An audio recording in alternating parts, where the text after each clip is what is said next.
1 minute ago. A secret buried for decades resurfaced.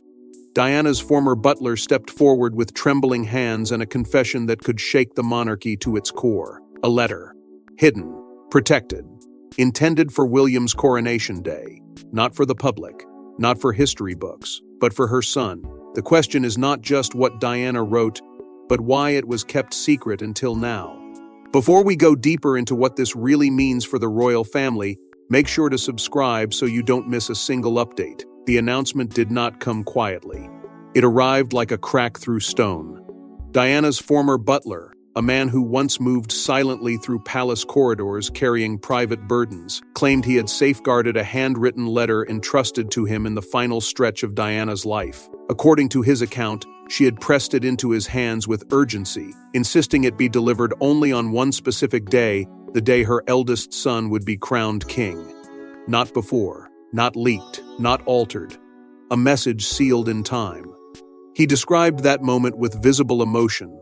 Diana, he said, was reflective but resolute. She spoke not as a princess, but as a mother aware that destiny would weigh heavily on William's shoulders. The letter was not ceremonial. It was not political. It was deeply personal. Words crafted in solitude, meant to guide a future king through the invisible storms she believed would surround him. The butler claimed he promised her he would protect it, even if the world never knew it existed. For decades, he remained silent. Through scandals, interviews, documentaries, and public debates about Diana's legacy, he held back this final piece of her voice. Critics now ask why. Why keep such a powerful message hidden while the monarchy evolved, fractured, and rebuilt itself? His answer is simple but charged. Timing. He insists the letter was never meant to shape public opinion, only William's conscience. It was not history's property. It belonged to a son standing at the threshold of power.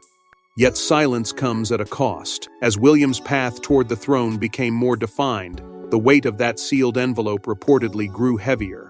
The butler claims he wrestled with the promise he made. Was keeping it hidden still honoring Diana's wish, or denying William a piece of his mother's final guidance? Breaking decades of secrecy meant inviting scrutiny, criticism, and accusations of exploitation. But keeping silent, he argues, would betray the urgency with which she wrote it. The timing of this revelation has ignited immediate shockwaves inside palace circles. Advisors are said to be unsettled. Questions ripple through private channels. Has William already seen the letter? Was the palace aware of its existence? Or has this disclosure blindsided the institution at the most sensitive moment imaginable? What makes this revelation explosive is not merely the existence of a letter. It is the implication that Diana anticipated her son's coronation long before fate intervened, that she prepared him in advance, that she had fears, perhaps warnings, she felt could not wait for history to unfold on its own. But to understand why this letter carries such explosive power, we must revisit the final chapter of Diana's life and the fears she never spoke aloud publicly. In her final months, Diana was not just a global icon, she was a mother gripped by urgency. Behind the public smiles and relentless cameras, she reportedly confided in those closest to her about the weight of destiny pressing down on her sons, especially William. Did she sense something looming? And did that sense drive her to write a message meant for the day her eldest would wear the crown? Those who spent time with her during that period describe a shift in her tone. There was still warmth, still laughter. But beneath it, an intensity had settled in. Diana understood the machinery of the monarchy better than most. She had lived inside its expectations, endured its discipline, and felt its cold distance. Watching William grow older, watching the world begin to view him not merely as a child but as an heir, stirred something fierce inside her. She knew what the institution could demand. She knew how it could isolate, and she did not want him to face it unarmed. Her concerns reportedly evolved from simple maternal protectiveness into something more strategic. She spoke about the invisible burden of the crown, about how public devotion can conceal private loneliness. Friends claim she worried that William's natural sensitivity, the very trait that made him compassionate, might be hardened by tradition. She wanted him strong, yes, but not transformed into something unrecognizable, not swallowed by duty. There were hints of unfinished conversations, subtle comments about things left unsaid. moments when she would pause mid-thought, as though measuring which truths could safely be spoken aloud. Diana's relationship with the monarchy was complicated, layered with gratitude, pain, pride, and defiance.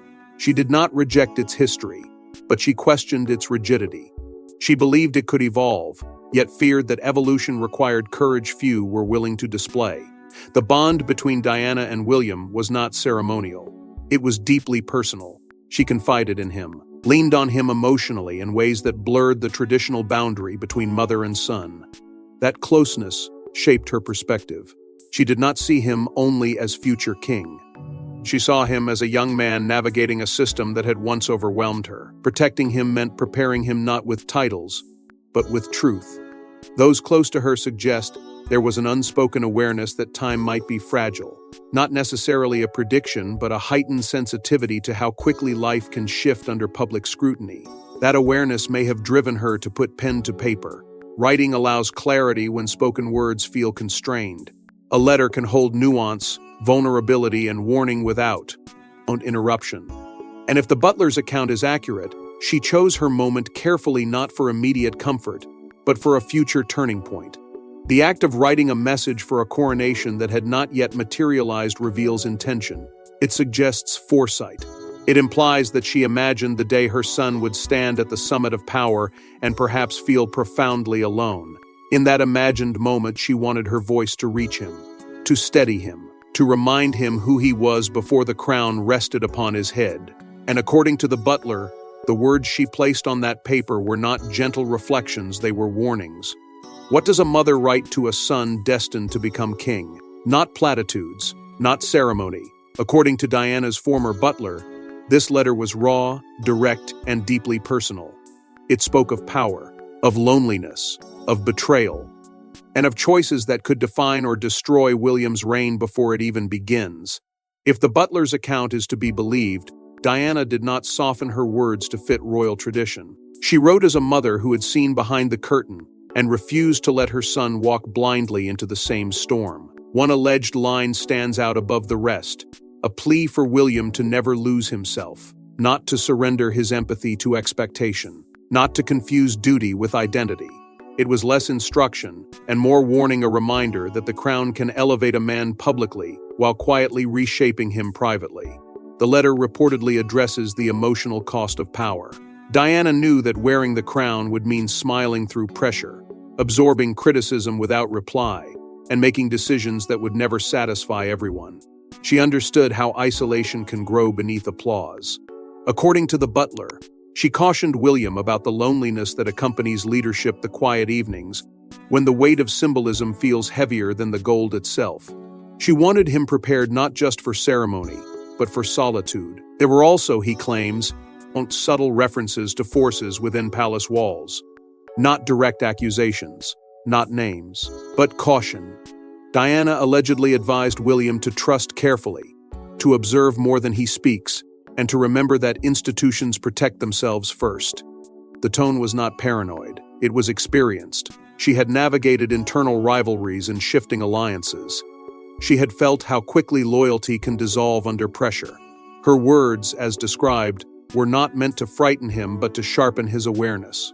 Compassion, she reportedly insisted, must outrank protocol. That may be the most striking element of all. Diana's legacy was built on connection, on breaking distance between royalty and the public. In the letter, she allegedly urged William to lead with heart before hierarchy, to remember that the monarchy survives not because of tradition alone, but because of trust. That trust, she believed, grows from humanity, from vulnerability, from courage to challenge outdated rules when necessary. There were reflections, too, on Charles and the broader institution. Not bitterness, according to the butler, but complexity. Diana recognized the pressures Charles had faced and the compromises he had made. She did not frame the monarchy as enemy, but as a machine capable of both service and damage. Her message was nuanced. She wanted William to succeed within it but not be consumed by it. What makes this letter so powerful is its intensity. It was not written for headlines. It was not polished for diplomacy. It was crafted in private emotion, perhaps without anticipating that anyone beyond William would ever read it. Some lines, the butler hints, were never meant for public ears. lines that cut too close to institutional truth, lines that could reopen wounds long believed sealed, and that is where the tension sharpens. Because if these words were so personal, why would the butler choose to reveal them now on the brink of William's ascension? For decades he stayed silent, guarded the envelope, carried the weight of a promise. But silence can become unbearable when history shifts. Diana's former butler now claims he revealed the letter not for fame but because the moment demanded it. Yet critics question his motives. Is this an act of loyalty or a calculated disruption? He recalls the day she gave it to him with unusual clarity, not dramatic, not ceremonial, just deliberate. Diana, according to his account, placed the sealed envelope in his hands and told him it was for William, but only when the time was right. She did not define that time by calendar date. She defined it by significance. When he truly becomes who he was meant to be, she allegedly said. The butler interpreted that as Coronation Day, the moment destiny would collide with responsibility. For years, he kept that promise in absolute silence. Through media storms and royal upheavals, through documentaries and interviews that could have amplified his relevance, he never mentioned the letter. That silence, he argues, proves his loyalty.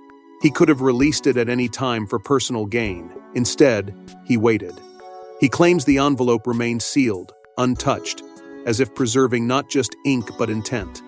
But waiting creates its own torment. As William matured, married, and stepped closer to the throne, the butler reportedly felt the weight of the secret intensify. What if something happened before he fulfilled Diana's request? What if the message never reached its intended moment?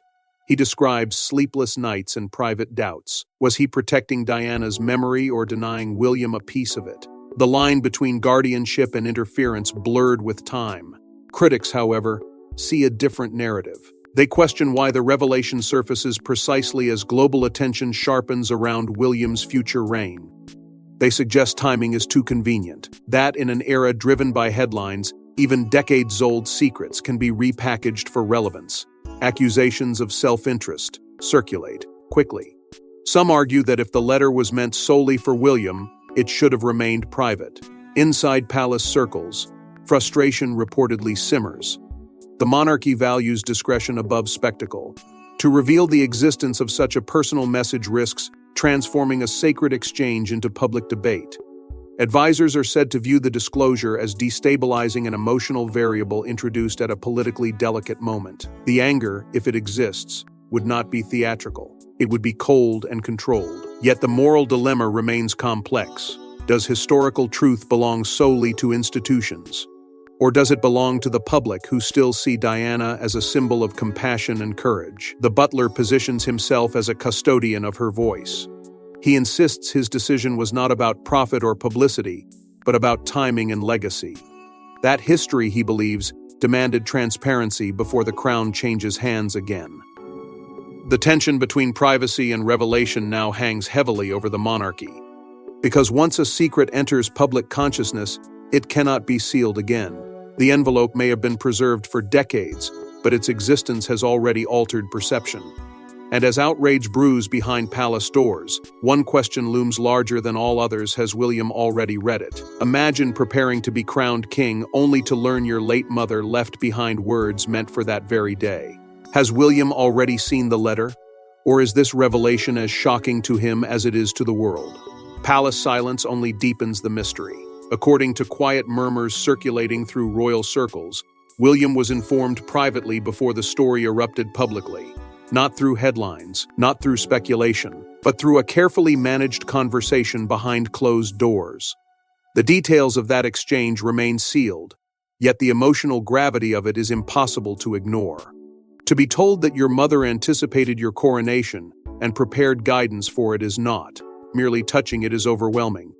It reframes destiny as something she foresaw. If he has read it, the moment must have been deeply personal. Not a ceremonial reading, but a collision between past and future. Diana's voice, preserved in ink, reaching across decades into a life shaped by responsibility. For William, the crown has always been inevitable, but this letter transforms inevitability into intimacy. It suggests that his reign was once imagined by the person who understood him best and feared for him most. The burden of living up to her legacy is already immense. Diana remains a global symbol of empathy, vulnerability, and moral courage.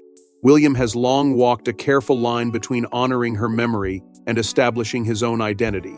A letter written specifically for Coronation Day intensifies that balance. It adds weight to every decision he will make. Was this what she envisioned? Would she approve? Those questions linger even in silence. There is also the tension between private grief and public composure. William has spent years mastering restraint, protecting his mother's legacy from sensationalism, ensuring that her story is remembered with dignity rather than spectacle. The public revelation of this letter complicates that effort.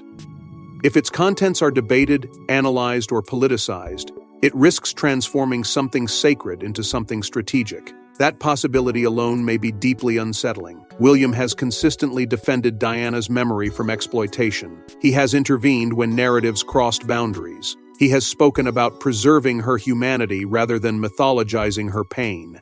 Now, with this letter resurfacing at a pivotal moment, he faces a new challenge: how to honor her voice without allowing it to overshadow his reign. How to acknowledge her influence without appearing defined solely by it. The strain is subtle but powerful. A future monarch must project steadiness, certainty, strength, yet this revelation touches the most vulnerable part of his history. The young boy who lost his mother, the man who still carries her absence quietly. Balancing that emotional undercurrent with the demands of national leadership is no small task. And whether he chooses to address the letter publicly or absorb it privately, its existence has already altered the emotional landscape of his ascent. Because this is no longer just about succession. It is about inheritance of voice, of warning, of love. But the implications of Diana's hidden words extend far beyond William alone. Diana never wore the crown. Yet decades later, her presence still hovers over it. If her letter questions palace culture or challenges institutional priorities, the consequences could ripple through every level of the monarchy. This isn't just about a mother's advice, it's about a legacy that refuses to fade quietly.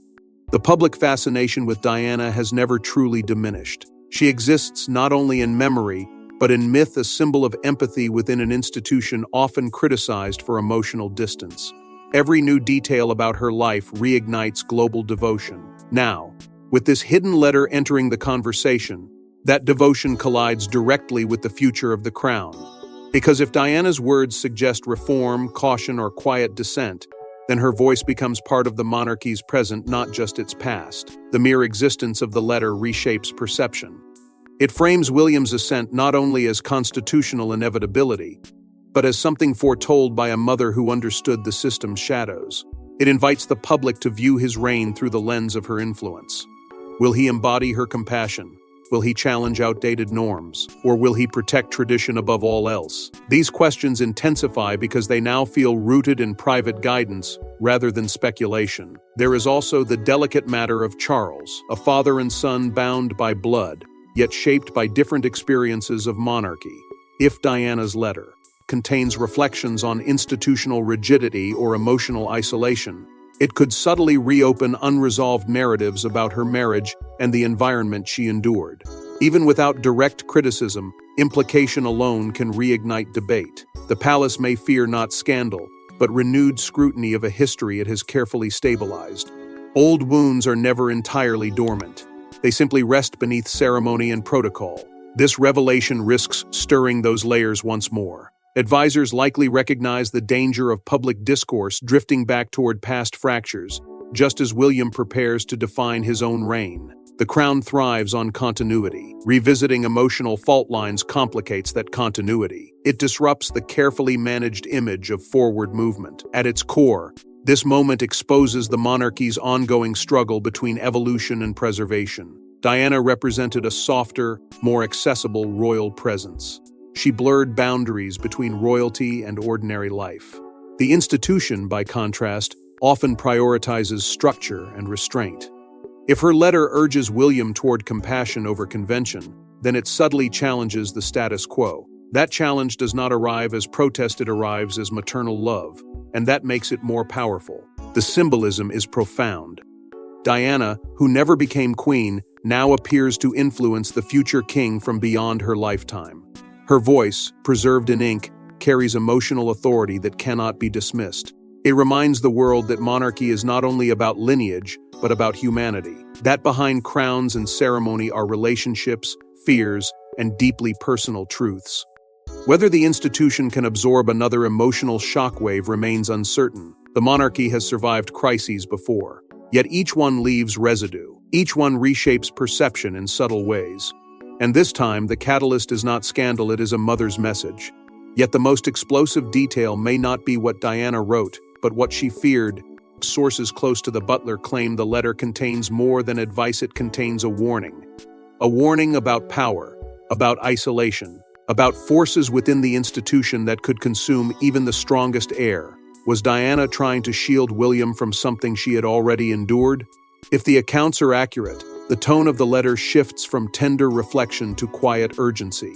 Diana reportedly referenced the invisible pressures that gather inside palace walls, expectations that do not arrive loudly, but settle gradually, shaping decisions before one even realizes it. She understood how tradition can feel like protection at first, only to become confinement. Her words, as described, suggest she feared that William might one day confront the same emotional narrowing she experienced. Diana's own years within the monarchy were marked by profound isolation. Applause from crowds could not dissolve loneliness behind closed doors.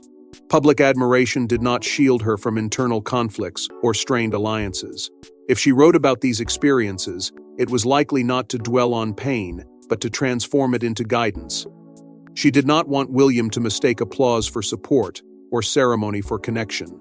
There are whispers of subtle implications about internal rivalries, not accusations, but cautionary reflections. Diana had witnessed how loyalty can shift when power dynamics evolve. She may have urged William to observe carefully, to protect his inner circle thoughtfully, and to remember that leadership often invites quiet competition. These alleged lines do not paint the institution as malicious, but as complex, layered, capable of testing even the most prepared heir. The emotional parallels between Diana and William deepen the weight of such warnings. Both sensitive, both thrust into global attention at young ages, both shaped by public expectation before personal identity fully formed. If she feared history repeating itself, it would not have been paranoia. It would have been maternal instinct sharpened by experience. She knew how easily empathy can become vulnerability within rigid systems. Speculation now circles around what she might have sensed. Did she foresee the emotional toll of succession? Did she anticipate fractures that would widen over time? Or were her warnings more philosophical than specific, a reminder that the crown amplifies both strength and fragility? The mystery intensifies because her words remain partially hidden. We are left with fragments, hints, enough to provoke reflection, but not enough to settle interpretation. What makes this haunting is the possibility that her concerns were prophetic. If William has already encountered moments of doubt, moments where expectation felt heavier than identity, then her letter transforms from memory into mirror. It becomes evidence that she understood the cost of monarchy not just as institution, but as lived reality. And yet, even warnings require interpretation. William must decide whether to treat them as caution, affirmation, or simply love expressed through fear. The power of the letter lies not only in what was written, but in how it is received. Because in the end, legacy is not imposed, it is chosen. And as the public debates motive and meaning, the final decision now rests with William himself. When William stands beneath the weight of the crown, will he carry Diana's words in silence, or let the world know she still guides him?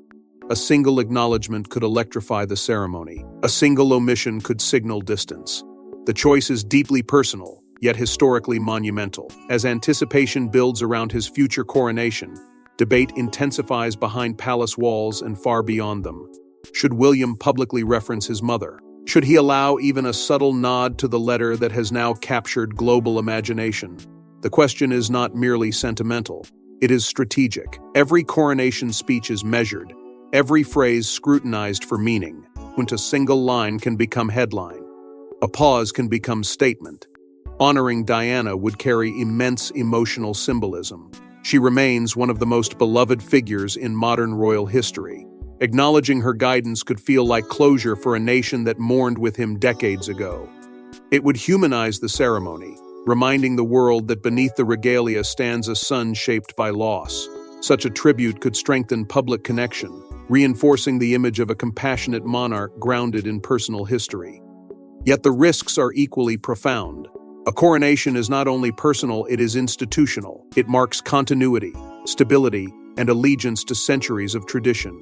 Elevating Diana's presence too prominently could overshadow the broader symbolism of the crown itself.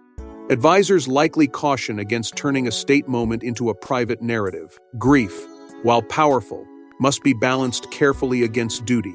Within inner circles, restraint may be the guiding principle. The monarchy thrives on composure. Emotional transparency has its place, but ceremony demands discipline. A subtle reference might satisfy public expectation without shifting focus. Too much emphasis could reopen debates the institution prefers to leave in history's quieter corners. William must weigh authenticity against optics. Public expectation, however, continues to grow. Many believe Diana's spirit will inevitably hover over the ceremony whether mentioned or not. To ignore her entirely could feel like omission. To speak her name could feel like defiance of tradition. The tension lies in nuance. Not whether he honors her, but how. The power of a single sentence cannot be underestimated. A brief acknowledgement of maternal guidance. A reflection on compassion learned from example. Even a quiet expression of gratitude could ripple through the ceremony with emotional force. It would signal continuity not just of bloodline, but of values. And values, in modern monarchy, may matter more than ever. Ultimately, the decision will define more than one day. It will shape perception of his reign. Will he lean into the legacy of empathy and reform associated with Diana? Or will he emphasize stability and institutional unity above personal narrative? His choice will not erase the letter's existence. It will interpret it. Because whether spoken aloud or kept in his heart, Diana's final message has already altered the narrative of his reign. A letter, hidden for decades, revealed at the edge of history. Diana's voice, once silenced by tragedy, now echoes across the threshold of her son's destiny. Whether seen as loyalty or betrayal, the revelation has reopened wounds and reignited devotion. But one truth is undeniable: Diana's story is not finished. Her legacy has never faded into the background of royal life. It lingers in public memory, in documentaries, in whispered comparisons, in the way crowds still speak her name with familiarity rather than distance. Diana represents something larger than royalty: vulnerability within power, humanity within hierarchy. The emergence of this letter does not create that legacy.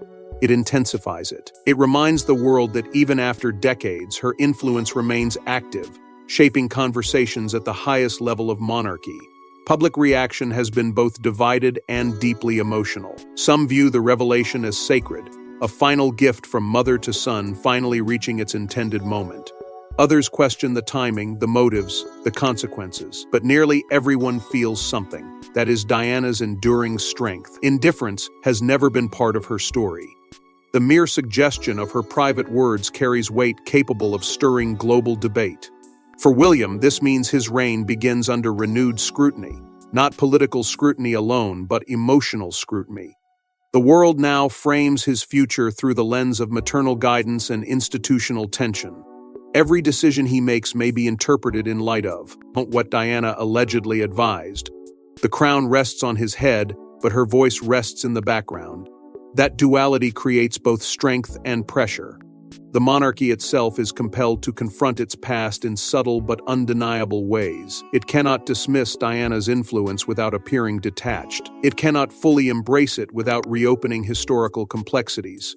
This delicate balancing act exposes the institution's greatest challenge: evolving while preserving continuity. The letter becomes more than personal correspondence. It becomes a mirror reflecting unresolved questions about tradition, compassion, and reform.